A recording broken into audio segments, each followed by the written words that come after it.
সবাই দেখছে যে রাজা উলঙ্গ, তবুও সবাই হাততালি দিচ্ছে। কেউ চেঁচিয়ে বলছে, সাবাস সাবাস।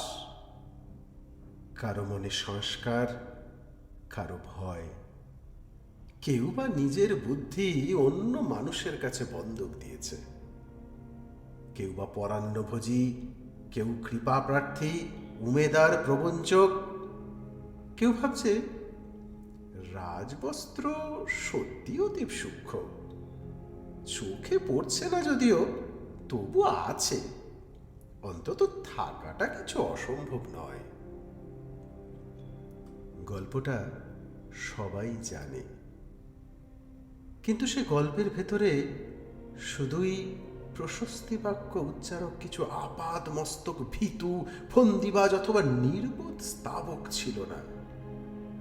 একটি শিশুও ছিল, সত্যবাদী, সরল, সাহসী একটি শিশু। নেমেছে গল্পের রাজা বাস্তবের রাস্তায়, আবার হাততালি উঠেছে মুহুর্মুহু, জমে উঠেছে স্তাবক বৃন্দের ভিড়। কিন্তু সে শিশুটিকে আমি ভিড়ের ভেতরে আজ কোথাও দেখছি না। শিশুটি কোথায় গেল? কেউ কি কোথাও তাকে কোনো পাহাড়ের গোপন গুহায় লুকিয়ে রেখেছে?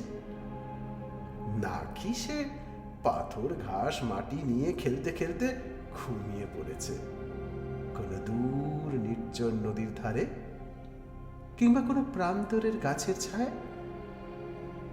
যাও, তাকে যেমন করেই হোক খুঁজে আনো। শেষে একবারই উলঙ্গ রাজার সামনে নির্ভয়ে দাঁড়া।